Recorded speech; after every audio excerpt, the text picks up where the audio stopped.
Hello everyone. सबसे पहले तो आप सभी का स्वागत है आज के इस सेशन में। आज हम दूसरी इकाई की पहली कविता देखने जा रहे हैं। दिवाली के बाद का ये हमारा पहला सेशन है, तो इसमें हम सबसे पहली कविता देखेंगे जिसका नाम है बरसही जलद, यानी बरसने वाले बादल। तो हमेशा की तरह सबसे पहले हम देखते हैं कवि परिचय। कवि है गोस्वामी तुलसीदास जी। तुलसीदास जी का जन्म 1511 बांदा उत्तर प्रदेश में हुआ, तो इनकी मृत्यु हुई 1623 वाराणसी उत्तर प्रदेश में। अब परिचय।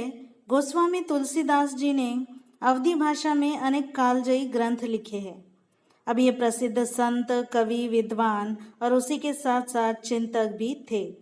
गोस्वामी जी संस्कृत के विद्वान थे और इन्होंने जो जन भाषा है अवधी, उसमें रचनाएं लिखी। आज से 500 वर्ष पूर्व जब प्रकाशन, दूरदर्शन, रेडियो जैसी कोई सुविधाएं नहीं थी, ऐसे दौर में भी इनका जो ग्रंथ है रामचरितमानस जन जन को कंठस्थ था, याद था। गोस्वामी जी द्वारा रचित महाकाव्य रामचरितमानस को विश्व के लोकप्रिय प्रथम 100 महाकाव्यों में महत्वपूर्ण स्थान प्राप्त है। अब देखते हैं इनकी प्रमुख कृतियाँ।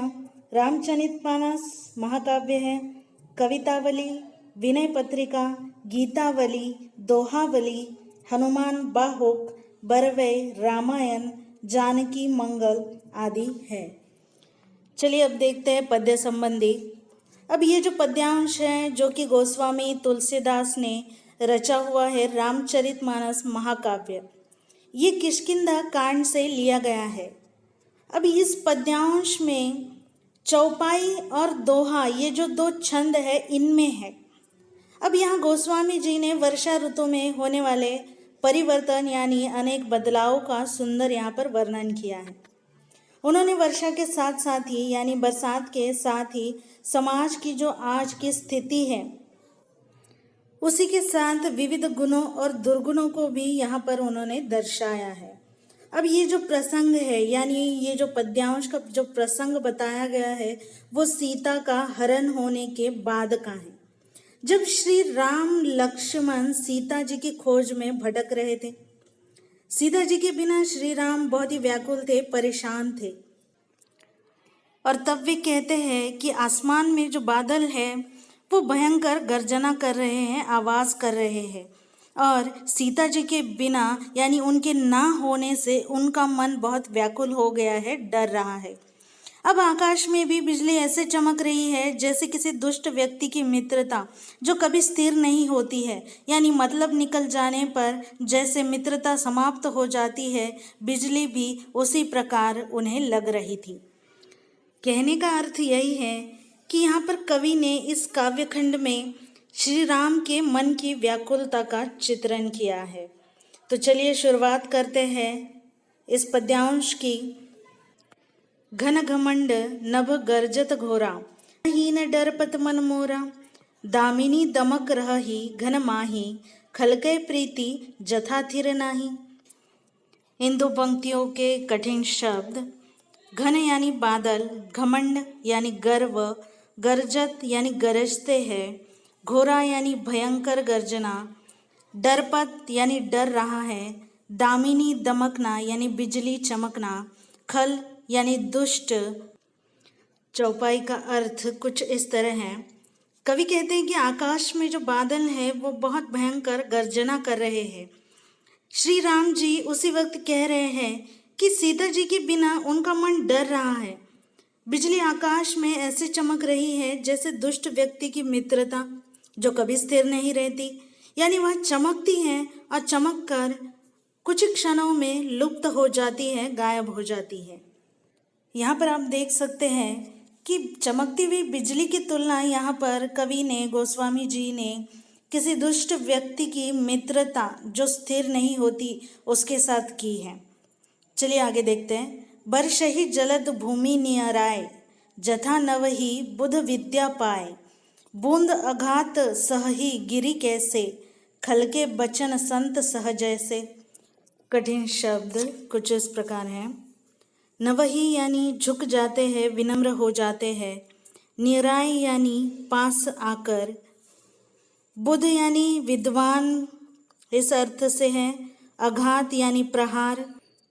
इस चौपाई में कवि यह कहते हैं कि कोई विद्वान व्यक्ति जब वह विद्या या ज्ञान प्राप्त करके विनम्र हो जाता है, बिल्कुल उसी प्रकार ये जो बादल हैं वो पृथ्वी के नज़दीक आकर बरस रहे हैं, यानी नीचे झुक कर नीचे उतर कर बरस रहे हैं।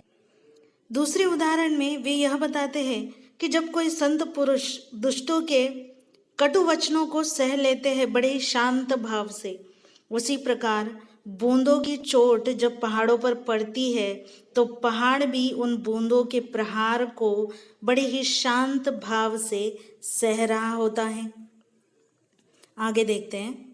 क्षुद्र नदी भरी चली तोराई, जस थोरे हो धन खल इतराई। भूमि परत भा ढाबर पानी, जनु जीव ही माया लपटानी। इसके कठिन शब्द देखते हैं। क्षुद्र यानी छोटी, तोराई यानी तोड़कर, थोरे हो यानी थोड़े से भी, ढाबर यानी मटमैला, लपटानी यानी लिपट जाते हैं। इस प्रकार अर्थ है। चलिए अब देखते हैं इन चौपाई का अर्थ। यहाँ पर कवि कहना चाहते हैं कि कोई दुष्ट व्यक्ति या दुष्ट लोग जब थोड़ा सा धन पाकर भी खुद पर इतराने लगते हैं और सारी मर्यादाओं को तोड़ देते हैं, उसी प्रकार ये जो छोटी छोटी नदियाँ होती है उनकी एक मर्यादा होती है, उनको किनारा होता है, लेकिन वर्षा के जल से भरकर ये अपने किनारों को तोड़ती हुई आगे बढ़ती जा रही है। भूमि परत भा ढाबर पानी, जनु जीव ही माया लपटानी। पृथ्वी पर गिरते ही पानी मटमैला हो गया है, मानो किसी मनुष्य प्राणी से मोह माया जैसे लिपट गई हो। आगे की पंक्तियाँ। समिटी समिटी जल भरही तलावा, जिमि सद्गुण सज्जन पहियावा। सरिता जल जल निधि महु जाई, होई अचल जिमि जीव हरि पाई। इनके कठिन शब्द देखते हैं। जिमि यानी जैसे, पही यानी के पास, जल निधि यानी समुद्र, अचल यानी स्थिर, सदग्रंथ यानी अच्छे ग्रंथ यानी महान ग्रंथ। इस चौपाई का अर्थ है कि वर्षा का पानी यानी बरसात का पानी एकत्र होकर यानी जमा होकर तालाबों में भर रहा है। बिल्कुल उसी प्रकार जैसे एक एक कर सद्गुण यानी अच्छे गुण सज्जन व्यक्ति के पास चले जाते हैं यानी चले आते हैं और वह सज्जन व्यक्ति सद्गुणों से सुसज्जित हो जाता है। अब नदी का पानी भी समुद्र में जाकर उसी प्रकार स्थिर हो जाता है जिस प्रकार कोई जीव जंतु ईश्वर को पाकर उसे प्राप्त कर कर मुक्त हो जाता है यानी अचल हो जाता है। आगे बढ़ते हैं दोहे की तरफ। दोहा। दोहा एक मात्रिक छंद है। इसमें 4 चरण होते हैं और ये 2 पंक्तियों से बना हुआ होता है। तो चलिए शुरुआत करते हैं। हरित भूमि तृण संकुल, समुझी परही नहीं पंथ। जिमि पाखंड विवाद ते, लुप्त होई सदग्रंथ। यानी जब प्रभु श्री राम सीता जी को ढूंढने निकले थे तब वर्षा ऋतु थी और पृथ्वी घास से परिपूर्ण होकर यानी हरी भरी होकर सुशोभित हो गई थी, जिससे रास्तों का पता ही नहीं चल रहा था। और यह दृश्य देखकर ऐसा लग रहा था जैसे कोई पाखंडी व्यक्ति है, पाखंडी व्यक्ति के कुविचारों से अच्छे विचार जो है वो प्रसारित नहीं हो पाते हैं और उनके कुविचार के प्रचार से सदग्रंथों में बताए जाने वाले अच्छे विचार भी लुप्त हो जाते हैं, गायब हो जाते हैं, यानी सदग्रंथ ही गायब हो जाते हैं।